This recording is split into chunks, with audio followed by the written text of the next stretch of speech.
ငါထွက်သွားချိန်မှာအာမေလီနဲ့ရန်ရန်တို့ကထွက်သွားကြပြီးစားကျွန်းစားကြံတွေကစားပွဲပေါ်မှာကြံနေသေးတယ်လို့မိလောင်ပြင်အချင်းချံဖျောင်းနိုင်တဲ့ဝက်ကလည်းကျမ်းပြင်ပေါ်မှာရှိနေခဲ့တယ်။အိမ်ထဲကတရှင်ရေးကိစ္စမှန်သမျှငါပဲအမြဲလုပ်ခဲ့တာပါ။အာမေလီကိုဘယ်တော့မှမကန်ကန်ခဲ့ဘူးကြလားတော့ဒါကပုံမှန်လုပ်တစ်ခုလိုဖြစ်သွားခဲ့တာ။ဒါပေမဲ့ဒီတစ်ချိန်မှာတော့ငါစိတ်မပါတော့ဘူးရေချိုးပြီးအိပ်ရဝင်ခဲ့လိုက်တယ်။ဒါပေမဲ့နောက်တစ်နေ့မနက်ငါထွက်လာတော့တအိမ်လုံးပျောက်ရှင်းသက်စင်နေတာကိုတွေ့လိုက်ရတယ်။အာမေလီကမိဖို့ချောင်းထဲမှာတစ်ခုခုလုပ်ရင်အလုပ်ရှုပ်နေခဲ့တယ်။ငါလည်းမင်းစီလာခေါ်တော့မလို့ပါပဲ။အာမေလီကကြပြုံဝတ်ထားပြီးငါ့ကိုပြုံးပြတယ်ဘာမှမဖြစ်ခဲ့တယ်လို့ပဲပုံမှန်တိုင်းပြုမှုနေတာပါ။မနေ့ကငါတအိမ်လုံးတရှင်ရေးလုပ်ထားတာကိုတက်တာတွေပါလုပ်ထားတာနော်။အရင်တော့ကဆိုရင်ညစ်ပတ်နေတဲ့ကျန်းတိုက်ရည်တွေကြောင်းထနေတဲ့ပြတင်းပေါက်တွေကိုမမြင်ချင်းဆောင်ပြီးသူမစိတ်ချမ်းသာအောင်ချီးမွမ်းပေးမိမှာပါ။ဒါပေမဲ့အခုတော့ငါမဲ့ပြုံးလိုက်ပြီးအေးဆက်စွာပဲအင်းလိုပဲပြောလိုက်တယ်။ငါရဲ့အေးဆက်မှုကိုမြင်တော့အာမေလီကနည်းနည်းစိတ်ပြတ်သွားပုံရပေမဲ့မြင်မြန်ပဲပြန်ပြောလိုက်ပြီးမနှက်စာယူလာပေးတယ်။ငါဒါလေးခုနကပဲလုပ်ထားတာမြည်ကြည့်ပါဦး။ငါလမ်းကြည့်လိုက်တယ်တင်ခဲပါကနှလုံးကကြည့်ရတာတော်တော်အဆင်ပြေပုံရပါတယ်။အမှန်တော့ဒါကစိတ်လှုပ်ရှားစရာဖြစ်နေတာပေါ့။အာမေလီကအတွက်ပထမဆုံးပြုလုပ်ပေးရဲ့မနှက်စာလေး။ဒါပေမဲ့ငါကတင်ခဲနဲ့မတည့်ဘူးဆိုတာကိုသူမမေ့သွားခဲ့တယ်။အာမေလီရဲ့မျက်နှာပြတ်သွားခဲ့တယ်။သူမနောက်တစ်မျိုးသွားလုပ်ပေးဖို့ပြေးလွှားပြင်လိုက်တယ်။ဒုက္ခမရှာပါနဲ့တော့အလကားပါပဲပြက်ပြက်သားသားလမ်းခွဲလိုက်တာငါတို့နှစ်ယောက်စလုံးအတွက်ပိုကောင်းပါတယ်။ကုမ္ပဏီညစာစားပွဲတုန်းကရန်ရန်ကတိုးသားမကြိုက်တာချင်းမကြိုက်တာစက်တုံဖြူမကြိုက်တာတွေကိုသူမမမိနေခဲ့တာ။ဒါပေမဲ့ငါမရင်းစားမိလို့မတည့်တာတွေဖြစ်ပြီးဆေးရုံအထိရောက်သွားခဲ့တာကြတော့သူမမေ့သွားခဲ့တယ်။အာမေလီက view site ပုံလည်းမရပါဘူး။သူမကစိတ်တူတူနဲ့မျက်မှောင်ကျုပ်လိုက်တယ်။လင်မယားတွေကြားမှာရန်ညွှန်းမထားကြဘူး။ဤတန်ငါကဒါတွေကိုလုပ်ပေးဖို့မာနကိုတောင်ရှော့ထားရတာမင်းကဘာလို့ခက်ခဲနေရသေးတာလဲ။ပြီးတော့ငါကကုမ္ပဏီကိစ္စနဲ့နေတိုင်းအလုပ်ရှုပ်နေတာလေအမှားမှားယွင်းယွင်းဖြစ်တာကမထမ်းပါဘူးလား။ဟုတ်တယ်ငါခေါင်းငိတ်လိုက်တယ်။ငါတို့လမ်းခွဲကြတာကလည်းပုံမှန်ပါပဲ။အာမေလီကပန်းကန်ကိုစားပွဲပေါ်အတန်ကျဲကြီးနဲ့အရှိန်လုံးရိုက်ချလိုက်တယ်။သူမကငါ့ကိုဒေါသတကြီးစိုက်ကြည့်ရင်နောက်ဆုံးတော့စိတ်ရှည်မှုကုန်းဆုံးသွားတာတကားကိုစောင့်ပိတ်ပြီးထွက်သွားတော့တယ်။အဲ့ဒီအချိန်မှာပဲစကားမပြောဘဲပြစ်ထားတဲ့စစ်ပွဲစတင်ခဲ့တော့တာပါ။ငါတက်ပြင်းချလိုက်ပြီးတရှင်သမားတယောက်ငားလိုက်တယ်။အာမေလီရဲ့ပစ္စည်းတွေကိုတင်စီပြီးမြို့ပြင်ကသူမအင်စီပို့ပေးလိုက်တယ်။အိမ်ထဲပြောင်းမှုကတော့စီစဉ်ထားတဲ့အတိုင်းအဆင်ပြေသွားခဲ့ပါတယ်။အာမေလီကဒီလမ်းခွဲမှုကချင်းချောက်တာတက်တက်မဟုတ်ဘူးဆိုတာကိုနောက်ဆုံးတော့သဘောပေါက်သွားပုံရတယ်။သူမငါစီစာပို့ပြီးပြင်းပြင်းထန်ထန်လောက်ပြောင်းခဲ့တယ်။ငါဆောင်ပြန်တဲ့အခါကျတော့သူမကဆိုရှယ်မီဒီယာပေါ်မှာသူမနဲ့ရန်ရန်တို့ရဲ့ဓာတ်ပုံတွေကိုတောက်လျှောက်တင်တော့တာပဲ။သူမဒါကိုတမင်လုံးနေတာဆိုတာငါသိတယ်ငါတဝင်းဒိုလာမှာကိုစောင့်နေတာငါဒေါသထွက်ပြီးသူမစီပြန်လာဖို့တောင်းပန်မှာကိုစောင့်နေတာပါ။အဲ့ဒါမှသူမကဘဝင်မြင့်မြင့်နဲ့ကျေးဇူးပြုတဲ့အတိုင်းစီကံချက်စည်းတွေကိုထုတ်ပေးလို့ရမှာလေ။ဒါပေမဲ့ငါဘာမှ view မဆိုင်တော့ပါဘူး။ software ကိုပိတ်တော့မလို့အလုံးမှာသူမရဲ့ post တစ်ခုကိုမတော်တဆလိုက်ပေးမိသွားခဲ့တယ်။မလိုအပ်တဲ့ပြဿနာတွေဖြစ်လာမှာဆိုတာကြောင့်ချက်ချင်းလိုက်ပြန်ဖြုတ်လိုက်တယ်ပြီးတော့သူမကိုသူငယ်ချင်းပိတ်စင်းတွေကအေးအေးဆေးဆေးဖြုတ်ထုတ်လိုက်ပြီးလုံးပေါ်မှာပဲပြန်ပြီးအာယုံဆိုင်လိုက်တော့တယ်။ကလေးရရဲ့ကုမ္ပဏီကိုငါဝင်ရောက်ခဲ့တာကြောင့်စီမံကိန်းတွေကအရင်ကထပ်ပို့မှုအဆင်ပြေလာခဲ့ပြီးစီးပွားရေးပိုင်းကလည်းနောက်ဆုံးမှလမ်းကြောင်းမှန်ပေါ်ရောက်လာကတန်တရာကြော်တန်မှုရှိတဲ့စာချုပ်တစ်ခုကိုရရှိခဲ့ပါတယ်။ဒီနေ့မှာကလေးရနဲ့ငါစာချုပ်သွားထိုးဖို့ပြင်နေတော့အာမေလီကမထင်မှတ်ပဲငါစီစာပို့လာခဲ့တယ်။ဒါကအာမေလီနာမည်ပါတဲ့ကိုဝင်စစ်ဆေးမှုရလက်ပါဒါကိုမြင်ရတာဘယ်လိုခံစားရလဲ။စက္ကန့်ပိုင်းကြာမှာသူမနောက်ထပ်စာတစ်စောင်ပို့လာခဲ့တယ်ငါဆောင်ပြန်ခဲ့ပါဘူး။စက်တာပါအတူပါဒါပေမဲ့ကိုကိုရိုးရိုးသားသားဝန်ခံစမ်းပါဒါကိုမြင်ရတာနည်းနည်းလေးမှမတော်ဝင်တော့မိဘူးလား။ငါမှအခြားသူတယောက်ရဲ့ရင်သွေးရှိနေတာကိုမင်းတကယ်လက်ခံနိုင်လို့လား။ငါဒါကိုရေစရာလို့ပဲထင်မိတယ်မှန်တဲ့ကကိုကိုကြည့်လိုက်တော့လုံးဝတည်ငြိမ်နေပြီးအရင်တိုင်းအေးဆေးပါပဲ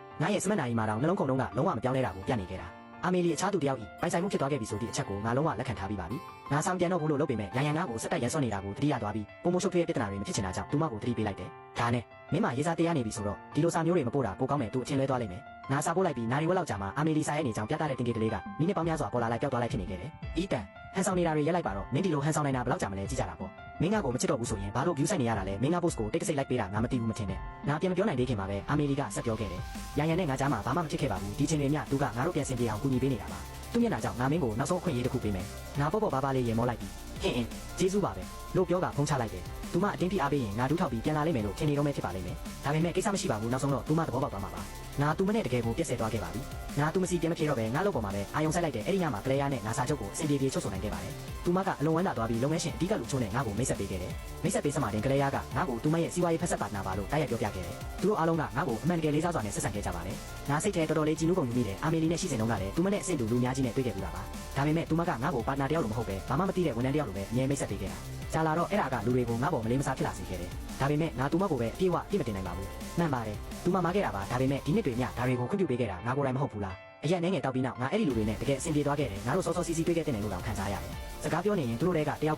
်ကငါ့ကိုဘေးဆွဲထုတ်သွားခဲ့တယ်။ဤတန်မင်းတစုံတယောက်ကိုစိတ်ဆိုးအောင်လုပ်ခဲ့မိလားမင်းကတော့လုပ်ငန်းနဲ့ပဲရဲ့စီးရင်မရရောက်နေတာကိုငါခုနကမှသိလိုက်ရတယ်။ငါမယုံပါဆိုတာကြောင့်သူကအချက်လက်မှတ်တမ်းကိုပြသခဲ့တယ်။ဒါကမကောင်းတဲ့ဝန်ထမ်းတွေကိုမခက်မိစေဖို့လုပ်ငန်းနယ်ပယ်အတွင်းသတင်းပေးပို့ချက်ဖြစ်ပါတယ်။အထက်လူကြီးတွေကြားလက်ပတ်နေတဲ့စီးရင်တစ်ခုပါ။အဲ့ဒီထဲမှာငါနာမည်နဲ့တပ်ပုံကကွက်တီပါဝင်နေတာပါ။ပေးထားတဲ့အကြောင်းပြချက်ကတော့စီမံခန့်ခွဲမှုကိုလိုက်နာရန်ရင်းဆန်ပြီးလုပ်ခေါ်ကန်ဖက်များနဲ့ပူးပေါင်းရင်းမရပါအလွန်မင်းတဝင်းတို့တက်ပြီးစိတ်ရမကောင်းပါပဲ။ဒါကိုဘယ်သူလုပ်တယ်လဲဆိုတာငါခံမှန်းနေဖို့တော့မလိုပါဘူး။ငါတိတ်ဆိတ်သွားတာကိုမြင်တော့အဲ့ဒီလူကမတွတ်ဆုပ်ပဲပြောလိုက်တယ်။ဒီမှာမင်းအဲ့ဒီလိုလူမဟုတ်ဘူးဆိုတာငါသိပါတယ်တစုံတယောက်ကမင်းကိုတမင်ဒုက္ခပေးနေတာပဲမစိုးရိမ်ပါနဲ့ငါခုပဲမင်းနာမည်ကိုဖြုတ်ပေးပါမယ်။သူကစက္ကန့်ပိုင်းများမတွတ်ဆုပ်ပဲငါချက်လက်ကိုဖျက်ပေးလိုက်တယ်။ငါသူ့ကိုကျေးဇူးတင်လိုက်ပေမဲ့စိတ်ထဲမှာတော့ခါတိမှုကိုမအောင်ကူနိုင်ခဲ့ပါဘူး။ငါမှကူညီမဲ့သူငယ်ချင်းတွေရှိလို့ကံကောင်းခဲ့တာပါဒါပေမဲ့ကူညီဖြည့်ရှင်းပေးမဲ့သူမရှိပဲအဲ့ဒီစီးရင်နဲ့ရောက်သွားရတဲ့တာမန်အလုပ်ရှာဖွေသူတွေဘာဖြစ်သွားမလဲဆိုတာငါမတွေးဝံ့ပါဘူး။ငါတို့စကားပြောနေတော့မှပဲကလေးရကမူးမူးနဲ့ငါတို့ပခုံးကိုဖက်လိုက်ပြီးနောက်ထပ်တောက်ဖို့အားလုံးကိုပြန်ခေါ်သွားခဲ့တယ်။ဝဲပြီးတော့ကလေးရနဲ့ငါကအားလုံးကိုကားပေါ်ထိလိုက်ပို့ပေးခဲ့ပါတယ်။သူမကရေးစားစီဖုံးဆက်ဖို့ထွက်သွားချိန်မှာငါကဟိုတယ်ပြင်မှာကားဆောင်နေခဲ့တယ်။မကြမီမှာပဲငါနောက်ဘက်ကအတန်တန်ကြားလိုက်ရတယ်။ဟေးဤတန်မင်းဒီမှာဘာလုပ်နေတာလဲ။ငါလက်ကြည့်လိုက်တော့အနီးနားမှာရန်ရန်နဲ့အာမေလီတို့ကိုတွေ့လိုက်ရတယ်။ရန်ရန်ကအာမေလီရဲ့ခါကိုဖက်ထားပြီးနှစ်ယောက်စလုံးနီးကပ်စွာရဲနေကြတာအလုံးချစ်ခင်ကြတဲ့ချစ်သူဆောင်ပဲနဲ့တူနေခဲ့တာပါ။ငါကိုမြင်တော့ရန်ရန်ကနဲ့ပြုံးလိုက်ပြီးအာမေလီစီကိုင်းညွတ်လိုက်တယ်။ မန်နေဂျာ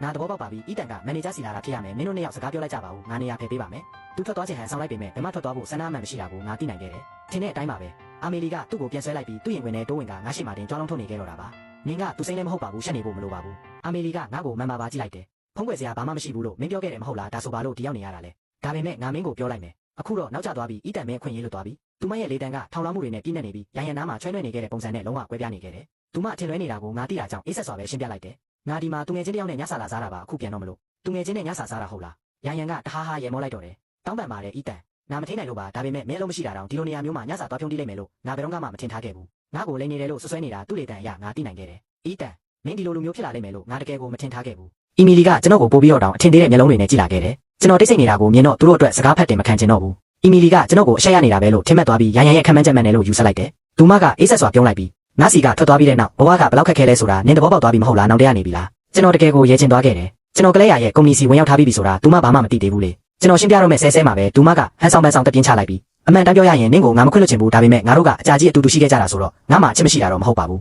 ူးနင်ဝေးကြီးကနေလာခဲ့တာဆိုတော့ငါနင့်ကိုနောက်ထပ်အခွင့်အရေးတစ်ခုပေးပါမယ်လိမ့်ပါပါနော်အဲ့ဒါကိုကြားတော့ကျွန်တော်ရန်ရန်စီလန်းကြည့်လိုက်တယ်သူကအီမီလီရဲ့ဆုံးဖြတ်ချက်ကိုခုမှသိလိုက်ရတာအထင်ရှားပဲမို့ပြပြတလက်ဖြစ်သွားပေမဲ့တိုက်ရိုက်တော့ဘာမှမပြောရဲခဲ့ဘူးနောက်ဆုံးတော့သူကထစ်အနဲ့သူထေးတေချာစဉ်းစားပါဦးရေးစားဟောင်းစီပြန်သွားတာဘယ်တော့မှမကောင်းပါဘူးလို့ပြောလိုက်တယ်ကျွန်တော်တန်ထွက်ပြီးတော့တောင်ရဲမိမလို့ဖြစ်သွားခဲ့တယ်သူတို့နှစ်ယောက်လုံးတေချာတိုင်ပင်ထားခြင်းမရှိတာထင်ရှားလုံးတယ်လို့အီမီလီကလည်းဘာမှမသိပါဘူးရန်ရန်အေးဆက်စွာပြုံးလိုက်ပြီးကျွန်တော်ကိုဆက်ပြောတယ်နင်ကြားတယ်မဟုတ်လားအီတန်အမှန်တမ်းပြောရရင်ငါသူငယ်ချင်းအများကြီးကနင်းနဲ့ပြန်မဆက်သွယ်ဖို့အဆုံးရှုံးတွေကိုလက်စဖြောက်လိုက်ဖို့ပြောကြတယ်နင်းကငါနဲ့မထိုက်တန်တော့ဘူးလို့လည်းပြောကြတယ်နေ့တိုင်းငါကိုနင်းစီကထွက်သွားဖို့ပြောတဲ့သူဘယ်လောက်တောင်များလဲနင်းသိလားဒါပေမဲ့ငါတို့ရဲ့အရင်ကတန်ရောစင်ကိုငဲကွက်ပြီးငါနင်းကိုအခွင့်အရေးတွေဆက်ပေးနေခဲ့တာနင်းဘာဖြစ်သွားတာလဲဒါမှမဟုတ်ဘသူကနင်းကိုငါနဲ့လမ်းခွဲဖို့တွေးထိုးပေးလိုက်လဲငါတကယ်မသိတော့ဘူးနင်းဘယ်လောက်ကံကောင်းခဲ့လဲဆိုတာလူတိုင်းသိကြတယ်နင်းတယောက်တည်းပဲအဲ့ဒါကိုတန်ဖိုးမထားခဲ့တာအီမီလီကတစ်ဆက်တည်းလျှောက်ပြောနေခဲ့တယ်ကျွန်တော်ပြန်ပြောတော့မဲ့ဆဲဆဲမှာပဲကျွန်တော်ဘေးကနေကလဲယာရဲ့အတန်ထွက်ပေါ်လာခဲ့တယ်အီတန်ဒီနှစ်ယောက်ကဘသူတွေလဲကလဲယာကိုမြင်တော့မှကျွန်တော်စိတ်အေးသွားပြီးစဉ်းစားလိုက်ကဒါကျွန်တော်လှုပ်ဖို့ကင်ဖတ်ဟောင်းပါလို့ပြောလိုက်တယ်အရင်ကအီမီလီကျွန်တော်ကိုဘာနေရာပဲခေါ်သွားသူမရဲ့ချစ်သူဖြစ်တခါမှမိမဆက်ပေးခဲ့တယ်သူမရဲ့လှုပ်ဖို့ကင်ဖတ်လို့ပဲအမြဲခေါ်ခဲ့တာကိုတတိယလိုက်လို့ပါအဲ့ဒါကြားရင်သူမကျင်းနေလိမ့်မယ်လို့ကျွန်တော်ထင်ခဲ့ပေမဲ့သူမရဲ့မျက်နှာကပိုးလို့တောင်မိမောင်သွားခဲ့တယ်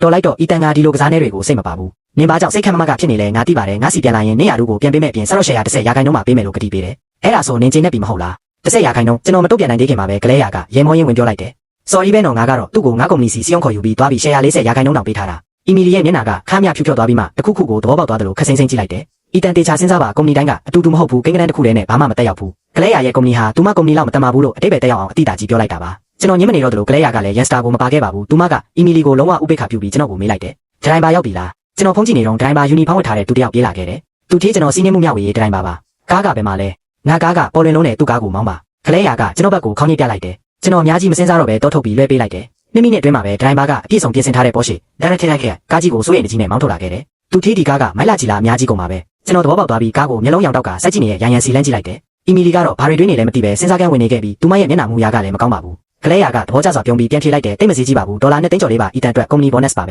ကဲဒါနဲ့ကျမသူငယ်ချင်းအတွက်ဒရိုင်ဘာလိုနေတာဒီလောက်စိတ်ဝင်စားလားတစ်လဒေါ်လာ1,000ပေးမယ်လေတကယ်ပြောတာလားခင်ဗျအခုပဲစာချုပ်ပို့ပေးပါမယ်ကောင်းတာပေါ့ကျွန်တော်စွမ်းကုန်စူးစမ်းပါမယ်ကလဲယာနဲ့ဒရိုင်ဘာတို့ကဘေးမှာစိတ်လှုပ်ရှားစွာဆက်လက်စကားပြောနေကြတယ်အီမီလီကကျွန်တော်ကိုနောက်ဆုံးချိန်ခက်စိမ့်စိမ့်ကြည့်လိုက်ပြီးလက်ထွက်သွားခဲ့တယ်ရန်ရန်လည်းသူမနောက်ကနေအလင်းမြန်လိုက်သွားခဲ့တယ်အဲ့ဒီတော့တွင်ကလဲယာကဒရိုင်ဘာနဲ့စာချုပ်ကိစ္စပြီးစီးသွားခဲ့တယ်ကျွန်တော်အံ့အားတင်သွားပြီးမင်းတို့ကိုတကယ်ငားလိုက်တာလားလို့မေးလိုက်တယ်ဒါပေါ်ကြိုပြီးအစီအစဉ်ဆွဲထားတာနင်ကတို့ရဲ့အဓိကနေပညာသမားလေးစီးပွားရေးပွဲတွေမှာအရက်တော့ရတာအများကြီးရှိဦးမှာတွေ့တဲ့ရရှိရာတွေကိုပဲအမြဲအားကိုးလို့မရဘူးသူမဆုံးဖြတ်ပြီးပြီဆိုတာမြင်တော့ကျွန်တော်ဆက်မပြောတော့ပါဘူးနောက်ပိုင်းရက်တွေမှာကျွန်တော်တို့ project ထဲမှာပဲလုံးလုံးလျားလျားနှိမ့်မြုပ်ထားခဲ့ကြတယ်အားလက်ချိန်ရတိုင်းအမြဲတမ်း post တွေတင်လေးရှိတဲ့အီမီလီတယောက်ရုတ်တရက်တိတ်ဆိတ်သွားတာကိုသတိပြုမိတယ်ရန်ရန်တောင်မှငိမ့်သက်သွားပြီးကျွန်တော်ကိုရန်စတာတွေရက်တန့်သွားခဲ့တယ်ကလဲယာနဲ့တွေ့ခဲ့အဲ့ဒီညကြောင့်ဖြစ်လိမ့်မယ်လို့ကျွန်တော်ထင်လိုက်မိတယ်အဲ့ဒါနဲ့တင်ပြီးဆုံးသွားပြီလို့ကျွန်တော်ထင်ခဲ့တာအီမီလီကလည်းကျွန်တော်ကိုလုံးဝလက်လွတ်လိုက်ပြီလို့ပေါ့ဒါပေမဲ့ဒီနေ့မှာတော့ project ရဲ့နောက်ဆုံးအဆင့်ပြီးတက်နေတော့ကလဲယာကကျွန်တော်ကိုဘေးခေါ်သွားပြီးဆန်းဆန်းပြပြတည်ကြည်တဲ့ပုံစံနဲ့ပြောလာတယ်အီမီလီခုနကငါးစီဖုံးဆက်တယ်ကျွန်တော်ဗာမရမှမသိခင်ကလေးယာကဆက်ပြောတယ်အတီပြောတာသူမနင်းစီမကြခင်ဆက်တွေ့လာလိမ့်မယ်နင်ပါပဲဆုံးဖြတ်ငါနင်းဘက်ကရှိတယ်ဘလို့ပဲဖြစ်ဖိအားမရှိပါဘူးဒါပေမဲ့အမှန်တမ်းပြောရရင်တော့နင်းစိတ်မြင်ရိုင်စေချင်ဘူးအဲ့ဒီလိုမရေမြာတွေပြောပြီးကလေးယာထွက်သွားတော့ကျွန်တော်ဆိုရေးစွာကြံခဲ့ရတယ်ကျွန်တော်အဲ့ဒါကိုတိတ်မတွေးတော့ပဲအလုပ်ပြန်လုပ်နေရင်မိုးလွဲပိုင်းလောက်မှာအီမီလီဖုန်းခေါ်လာခဲ့တယ်ခိုင်းလိုက်တဲ့ခါမှာသူမကပုံမှန်လိုစတရုပ်ပုံစံမဟုတ်ပါဘူးအဲ့ဒီစားထူးဆန်းတဲ့တိတ်ဆိတ်မှုတစ်ခုဖြစ်နေခဲ့တယ်လိုင်းကျသွားပြီလို့ထင်ရလောက်အောင်တိတ်ဆိတ်လုံးလို့ဖုန်းမျက်နှာပြင်ကိုကြည့်လိုက်တော့လိုင်းမိနေတော့မှာပဲငါတို့ရံမဖြစ်ကြတော့ရအောင်ပြန်ဆင်ပြေလို့ရမလ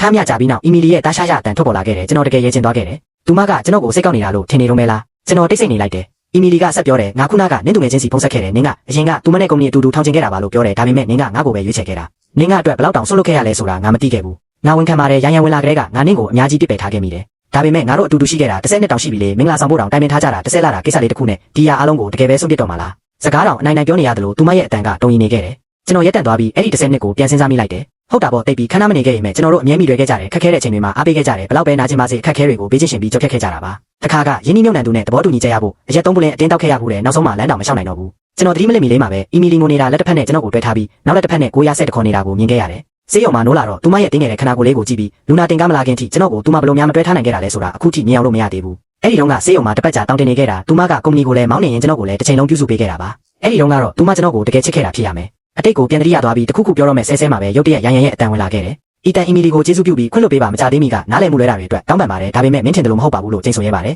အဲ့ဒါကမင်းကိုအနောက်ရှက်ဖြစ်စေရင်မနေ့ပြန်ငါထွက်ပေးပါမယ်မင်းကကိုဘယ်တော့မှမြင်ရတော့မှာမဟုတ်ပါဘူးဒီတစ်ချိန်မှာတော့အီမီလီကသူ့ကိုမထားခဲ့ပါဘူးသူပြောတာကိုသဘောတူနေတယ်လို့ပါပဲကျွန်တော်မှထူးဆန်းတဲ့ခံစားချက်တွေရောပြောသွားခဲ့တယ်သူတို့ရဲ့အချစ်ဆက်လန်းဆိုကြီးခွဲဖြတ်ခံလိုက်ရတယ်လို့မျိုးတော်အတန်ထွက်နေတာကျွန်တော်ကပဲသူတို့ရဲ့အချစ်ကိုဖျက်ဆီးနေတယ်ပြင်ပလို့လိုပါပဲသူတို့လမ်းခွဲလိုက်ရင်ရောဘာထူးမှလဲသူထွက်သွားလိုက်ရင်ရောဘာထူးမှလဲရန်ကတော့သူမအတွက်လက်လွတ်လိုက်ရတဲ့နှမျောစရာပထမချစ်သူဖြစ်နေဦးမှာပဲအချိန်ကြာလာတာနဲ့အမျှသူမရဲ့အမတ်ရမှုတွေရဲ့မှာသူတို့ရဲ့တန်ရောစင်ကပိုပြီးယုံမဲတဆန်လာကနောက်ပိုင်းမှာပုံမပြင်းထန်စွာပောက်ကွဲထွက်လာဦးမှာကျွန်တော်လောက်ပြုံးရလိုက်မိပေမဲ့ကောင်းပြီငါသဘောတူမယ်ဒါပေမဲ့စီကံတစ်ခုတော့ရှိတယ်လို့ပြောလိုက်တယ်ပြောပါအီမီလီမြင့်မြတ်တဲ့ဆွလွတ်သူလိုဟန်ဆောင်နေတာကိုကြားရတော့ကျွန်တော်မဲ့ပြုံးလိုက်ပြီးကုမ္ပဏီရဲ့အဓိကရှယ်ယာတစ်ဝက်နဲ့မင်းနာမည်နဲ့ရှိသမျှပိုင်ဆိုင်မှုတစ်ဝက်ကိုငါ့ကိုပေးအီမီလီဘယ်တော့မှသဘောတူမှာမဟုတ်ဘူးဆိုတာကျွန်တော်သိပြီးသားပါအဲ့ဒီရှယ်ယာတွေနဲ့ပိုင်ဆိုင်မှုတွေကြောင့်ပဲရန်ကသူမနဲ့ရှိနေတာဆိုတာသူမကောင်းကောင်းသိထားတာကိုတေချာပေါက်ပါပဲအီမီလီကတော့9မိနစ်နီးပါးတိတ်ဆိတ်သွားခဲ့ပါတော့တယ်